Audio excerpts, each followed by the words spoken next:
What's up everyone? Welcome back to another video. For those new here, my name is Peter, aka Pilot Pete, aka the world's okayest pilot. And today I'm going to do a Q&A, 20 questions and answers from you guys to me about aviation, fitness, running, New York City living, any general questions that you guys have. If you don't follow me on Instagram, at pilotpete.fly, put a poll out just the other day saying, hey, send me some questions that I can do this video for. I got a ton of questions, so we're gonna go one by one, answer 20 of them. And before I get started, I just wanna say thank you so much. 20,000 subscribers, it really means a lot. I do my best to put the best product out there, answer all your questions, and the support, people coming up to me when they see me out in public saying hello, and the DMs and messages I get, I really, really appreciate it. So without further ado, let's jump into it. 20 questions, Pilot Pete edition. I currently fly the Boeing 767. I've also flown Airbus A320, MD-80s, Hawker 800 corporate jets, and then I've also flown an Embraer 145 as far as jets go, and then as far as general aviation aircraft, Cessna 172s, pretty much every single Piper aircraft out there, and Beechcraft Bonanzas and Beechcraft Barons. I've been flying for 15 plus years. After my freshman year of college is when I decided to get into aviation. So when I came back for summer break in New Jersey after my freshman year, I got my private pilot certificate at Lincoln Park Airport, flying the Cessna 172. And then from there, I made it into a career, got all my certificates and ratings, built up my hours to get to the airlines, and turning 35 in less than a month. So I've been flying for 15 plus years now, and it feels like I just started the other day. It's pretty wild. This can be tricky because I get it. A lot of people vary on why they're fearful. Flying is unknown for a lot of people. We don't fly home from the hospital normally, but we get put in a car. So being, driven around in cars aren't really that scary to us, but flying for a lot of people can be. I will say this, flying is 1000% safe. Even when you hear about aircraft incidents and accidents on TV, they're one in many, many millions. And even when they do occur, very, very, very rarely do they result in any actual death or serious injury. So a lot of incidents or accidents may occur, but that's how well maintained these aircraft are, how well trained these pilots are, that they're able to still recover from anything that may happen to get you on the ground safely. Now, the last thing I will say, just a little plug, if you are like freaked out for your next flight and you can't get up to go to your next trip or whatever, you're about to cancel because of it, link in bio, I'll link it in the description below, but it's on my Instagram and my TikTok. You can book a call with me, Pilot Pete, it's private, and we can talk about your fears, go over any questions you may have, and I've been doing it for a while now. It seemed to help a good amount of people. So I'll link that in my description below if you want to get into more specific questions for yourself. Well, for me, non-negotiable just means, hey, I'm gonna move my body each and every day, no matter what. So fitness is a huge part of my life. It's not only helped me get in the best physical shape of my life, but it's helped me get into the best mental clarity of my life. So I highly, highly recommend it to everyone before therapy, before drugs, before prescription drugs, especially. Get your body moving. So for me, it's non-negotiable that I'm gonna at least go for a walk, stretch, do a yoga class, go to the weight room, go running for a couple miles, no matter what, non-negotiable. So that's why I post it on my stories each and every day. And it's been fun as that's starting to grow, get some momentum. I'll have people, passing on the street or in the airports. Very, very rarely. I'm not saying it's like a nationwide thing, but they'll be like, hey, non-negotiable. So love to hear it. If you ever do see me out there, give me a holler, non-negotiable. And hey, make it part of your daily routine. I'm telling you, you will not regret it. 10-minute walk outside, 15-minute breath work, 10 push-ups, 10 sit-ups. Make moving your body non-negotiable each and every day. So lifting has definitely been something that I've implemented into my routine at least 6, usually 7 days a week. However, I'm training for the NYC, New York City Marathon this November, November 3rd. and I like to challenge myself. So my big challenge, physical challenge at least for 2024, is running in a race, completing a marathon. I've never raced in my life. I'm not a runner at all. I'm relatively athletic, but I've enjoyed the process of training. I follow a training program on this app. It breaks down everything I need to do each and every day. So I definitely enjoy lifting more. I don't like running yet. People have said, have I got the runner's high? Never once. Every time I'm out there, I'm like, this is miserable. I don't like this. But I'm sticking to the process. I'm making it a goal, and I'm enjoying that process. And I can't wait for November 3rd, not only to run the 5 boroughs of New York City, but a ton of my family and friends are going to be there. A lot of you have already supported the cause, so I really, really appreciate that. I'll also have a description in the bio below, a link to click to donate to Children's Aid. I got to raise money for a charity. It all goes to them. I don't see a dollar of it. It's a really good cause, helps underprivileged kids in New York City with like after school programs and things to do to keep them out of trouble. So $1, $5, $5,000 if you want to donate, it all goes to them. I'd really appreciate it. But lifting over running, at least thus far in my training program. If you've been watching this channel for a while, I always say NYC. So when I have a Newark or JFK, 36-hour layover, I love being home, getting paid to just chill. But if I had to say my favorite ever, especially at my current company, was definitely Paris. I had 80 hours, Charles de Gaulle, and Europe's pretty sweet. Paris is pretty awesome. And just knowing that this was my work to explore Paris. I went out to the beaches of Normandy, took a tour there, had some amazing food, even met up with some friends that live abroad now. I couldn't believe that was my job. So that was definitely one that will stick in the memory bank for a while. I would say the best way to do that is to, do things that most people don't do. So for example, have some volunteering on there, do something in your community, start a club, get your master's degree in some sort of higher education. Internships are huge. I remember one of my biggest regrets in college was not interning at one of the airlines that I wanted to potentially work at. So a summer internship at your local airport or a major airport in the country, working for that airline, shake hands, get to know people, a huge way to boost your resume. New York City is the greatest city in the world. There's no question about that, in my opinion. I grew up just 30 minutes outside of here, so it's a city I always came to, but I've traveled a lot around the world. Yes, there are parts of New York that I dislike a lot. I won't get into the details, but most people would probably agree with me on that. With that being said, I love the fact that you can cross the street and get pizza, toothbrush, prescriptions, get a haircut, a massage, and go see a ball game all within like a 10-minute walking stretch. So it's a pretty unique city, my favorite city in the world. Pros and cons at every place though. I always tell people if there was a perfect place to live, we'd all live there. So the ones behind me, I'm sure that's what you're referring to. We got JFK, Newark, and LaGuardia. I got all 3 New York airports. I actually make them, so if you're interested, I'll put the link in the description below. Again, that's pilotpetefly.com. I make the airport charts. If you're looking for any airport in the US, I got you, no problem whatsoever. Otherwise, if you have special requests, there's a general inquiry button on the website. Just hit me up with any questions. But yeah, people seem to like them. They come without the frame. It's just a little side project that I do. But yeah, with the holidays coming up, birthdays, Christmas, pretty cool gifts. I freaking love them. People always notice them as soon as they walk in the door of my apartment. So it's a fun little hobby that I like to do. But pilotpetefly.com to get your airport charts.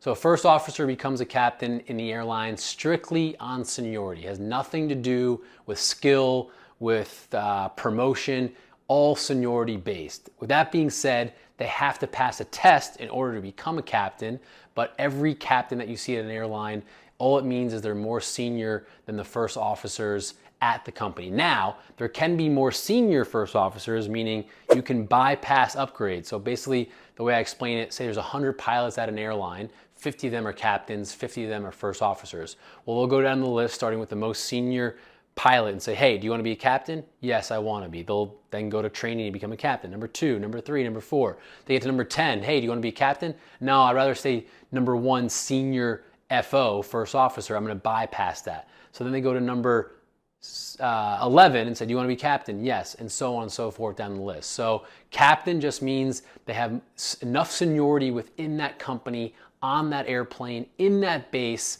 to hold. That's all it is, just a seniority thing based on when you got hired and then passing a test, and there you go. You're a captain at the airline. No, I'm not married. First of all, to my right hand, it's in the middle finger. It's actually a fitness tracking ring. It's by Ultra Human. They sent it to me a couple weeks ago. I've been kind of using it, testing it out, and I actually really, really like it. It tracks my sleep, my steps, my stress levels, my fitness activity, a bunch of different metrics, and it's super comfortable. I can sleep with it on. I'm not a big watch guy, especially sleeping. So I love every morning waking up and seeing how many hours I got, when I was in REM sleep, when I toss and turn. It's pretty accurate, believe it or not. And I know that can be kind of daunting for some people to wake up like, I only got 5 hours of sleep. It'll be like a mental game for them. But for me, it's just a good way to kind of track, especially with all the time zones, physical activity I'm doing, traveling. It can be a lot. So Ultra Human Ring, they actually gave me a code if you want to check it out, give you guys a little discount. Yeah, I love it. I get this question a lot. There's no such thing as a best flight school. You can go to flight school at your college, at like an Arizona State University, Auburn University, Embry-Riddle. You can go to a mom and pop Part 61 flight school at your local airport at a Lincoln Park or Morristown or Caldwell, New Jersey airports. Or you can go to one of these big national chains, ATP, Lyft Flight School. There's no better or worse. It's not really necessarily the school. It's going to be the instructor, right? So it's kind of like saying, or this high school is better than this high school. They're not better. It's the teacher that you resonate with the most, that you can learn from the best way possible. So I always tell people, go to the one that fits your lifestyle the best, your budget, your proximity to home. What do you want to do? Do you want to get your hours, certificates, and ratings in 6 months, and you don't care where you live, and all you want to do is eat, sleep, think aviation? Go to one of these major chains. They'll bang it out real quick. You'll get everything you need to be done, and you'll be finished. If you want to get a college degree, kill 2 birds with 1 stone like I did, go to an aviation college, get your ratings and your certificates and your hours while you're also pursuing a degree in health and sciences or something like that. Or, hey, maybe you're just a hobbyist and you want to do it somewhere that's 10 minutes from your house and much more relaxed pace, and, go do it at a mom and pop place. There's no real bad place to flight train. It's just making sure once you do start, I will say this one thing, is make sure you have a rapport with your flight instructor. If you don't, ask for another one. Don't be shy. Remember, this is your money, your training. If you don't get along with your flight instructor, it's only gonna lead to more hours behind the airplane, costing you more money.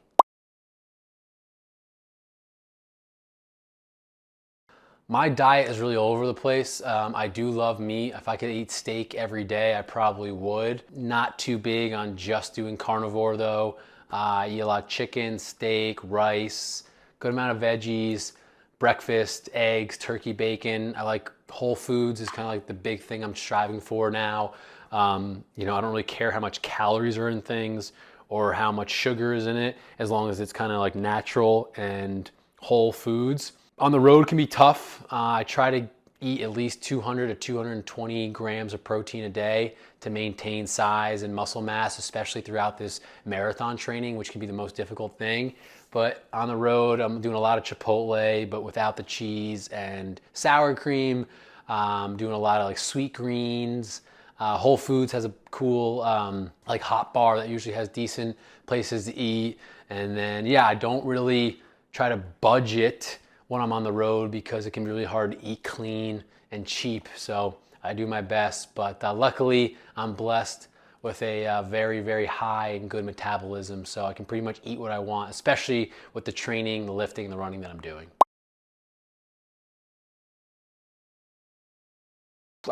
This one I would say would definitely be patience. I mean, I had my application in for 10 plus years. Now, granted, for like 3 of those years I wasn't even qualified, but I got a good piece of advice from my flight instructor when I was in college. He was like, hey, put your application in at all the major airlines, Delta, United, FedEx, UPS, Southwest now. Show them that you want to be there. You know, I don't know if that actually helps, but when I was like 21, didn't have 1,500 hours, wasn't even a commercial pilot yet, didn't have my ATP. I had my application in. I would just update it every, I say 2 weeks, but it's probably more like every month. Just hours here, resume boosters here as far as, oh, I did this charity event or I volunteered with this organization. And I think updating it not only shows them that you want to work there, but it keeps you kind of disciplined to every single big achievement or flight accomplishment that you achieve to put it in your resume and not have to worry, oh, what did I do this past year if you do it once a year. So biggest challenge is definitely patience, because you'll see people getting the phone call before you that you're like, what the heck? They're not deserving. You know, I have more hours than them. I have more skill than them. I have more charisma than whatever it may be. So stay patient. Your time will come. Just put the work in. Keep your nose clean and you'll be all right. Yeah, it definitely was. My first ever flight in a small plane, I threw up. I think I threw up for the first like 3 lessons. I absolutely hated it. Motion sickness. Mom, if you're watching this, I get that from you. My mom can't even play Mario Kart N64 without getting motion sickness. So I definitely was born with the bad genes for motion sickness, but I overcame it. I had a great instructor kind of help me focus on, don't focus on the task at hand right now. Just get used to flying around. Get your plane legs, your sky legs under you. And 3, 4 lessons in, I was able to do that and continue on. My first ever flight in a jet aircraft was flying to Bermuda. It was I was hanging out by the tail. It's an expression pilots use, meaning things were happening really fast and I was like, what the heck's going on? Luckily, you're with a captain that's usually more experienced and skilled than you are, so they're able to pick up the slack. And then my first ever flight in the Boeing 767, I wasn't really nervous at all. I mean, the training at the airlines is so well designed, organized, detailed. You fly in full motion simulators that literally resemble the exact airplane.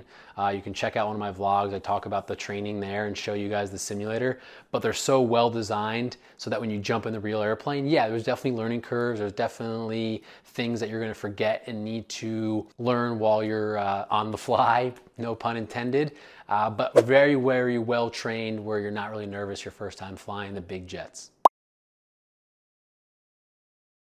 I'm using about 3 different running shoes. I got the Sauconys, I got Brooks, I even have some Allbirds.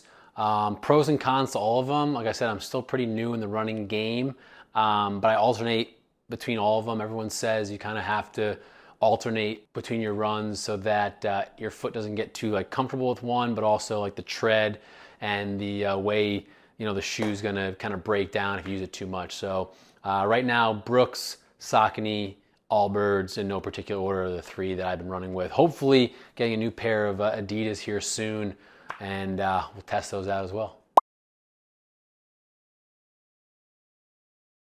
So for those who don't know, I was actually on a silly TV show, the Bachelor series, a long time ago. Actually, not that long ago, about a year ago. I was on Bachelorette and Bachelor in Paradise, and it was a once-in-a-lifetime experience. I had a lot of fun. Unfortunately, didn't find love, but that's okay. Everything happens for a reason. But the way I managed it was just like I manage everything else. I prioritized what was important to me. The show obviously has a lot of rules and scheduling that you have to be able to figure out. But luckily at my company, I'm able to drop a lot of my flying. So you don't get paid when you don't fly, but the benefit of that is you get to go travel, do things like TV shows, and kind of experience new things. So I like that flexibility in my job. I like the flexibility at my company to be able to do that. It can really allow you to do some other things outside of just your job, which is also really nice. Well, this one I get daily. My biggest tip is not get frustrated. I remember when I was flying, I couldn't taxi, for an example, right? We use our rudder pedals, our feet, to taxi the airplane. It's very not natural, unnormal for a lot of people. So I was really frustrated. Why the heck can't I do this? Why the heck can't I do this? No one is a natural born pilot. Like I said earlier in this Q&A, when you're less than 1 day old, usually you're getting in a car and your mom or dad is driving you home. So you get that feel and that comfortability with driving. Flying is not like that. It's very unnatural for a lot of people. So do not get frustrated. You'll pick it up. Some people pick it up very quickly. Some people it takes more time, and that's okay. There's no right or wrong, bad or worse or gooder pilot. It's just picking it up at your own pace. And the thing I'll also say is chair flying and going through the procedures and maneuvers mentally helps a lot. So for example, a steep turn, I'd always practice in my dorm room or in my apartment. You know, okay, I'm flying the airplane. Okay, for a steep turn, I got to bank 45 degrees. As I'm passing 30 degrees, I got to add about 200 to 300 RPMs. As I add the RPMs, now the airplane's going to lose a little bit of pitch. I'm going to pitch up a little bit to maintain that altitude. I'm scanning my instruments. I'm looking outside. I'm picking that rivet right outside the cowling to hold on the horizon. Things like that. So it sounds silly, but chair flying, if you can do that and mentally kind of picture and go through the procedure, will save you so much time, and time is money when it comes to flight training. Trust me on that, you will not regret it. I would, yes. I go to church every Sunday. I'm a Christian, specifically Catholic. I have been since I was born. And I go to church for one main reason. It's my therapy. I love having someone looking over me. It's kind of higher power. I love the thought of prayer. I enjoy the community that the church kind of brings to me, even with my crazy schedule. Luckily, I can usually always find a Catholic mass somewhere on my layovers all around the world. So it's been a really big part of my life for a while, and even deeper, more so in the last like 3 or 4 years. Woo! Great question. It's on my notes app in my phone, which is currently recording this video. But big one I already mentioned is the marathon as my physical goal for the year. My church attendance is actually another big one too. I'm going for minimum, I said every Sunday, but I'm going for 42 out of 52 masses. I'm on pace for that, easy. I think I've only missed like 3 so far. I have some social media goals with my YouTube, my TikTok, and my Instagram. I have some goals with my family as far as like spending more time with them. One thing that I started to do, implemented within my immediate family, is family dinners. So once a month, my sister, my brother-in-law, my mom and my dad, we all get together, whether it's in New York City, my hometown of Ramsey, New Jersey, or my sister's hometown of White Plains. One of the persons hosts family dinner, and it's just a great way to kind of keep in touch and see each other, because life is short, you know. And then 100,000 YouTube subscribers. So I'll finish with that. If you're watching this video and you stayed to the end, thank you, thank you, thank you. If you're already subscribed to this channel, thank you, thank you, thank you. If you haven't, appreciate a sub, it means a lot. And let's get to 100,000. But as always, if you have any comments or questions, pop them below. Shoot me a DM on Instagram. Just make sure you follow me first so I can actually see them. Some people have been DMing me, haven't kind of heard from me, and it's because if you don't follow me, it doesn't come in my DM general box for me to read it. So I get back to every single one of them. Ask anyone, and they'll be like, so DM me on Instagram or book a call if you have any questions specifically to flying, aviation. You want some like really personalized, detailed advice, I'm happy to help. But yeah, hope you enjoyed the Q&A. Like I said, I enjoy making these videos. Some are good, some are bad. Some of you love them, some of you don't love them, but we're having fun with it. So as always, fly safe, have fun. I got vacation starting literally now, so I'm gonna go enjoy it. See you next time.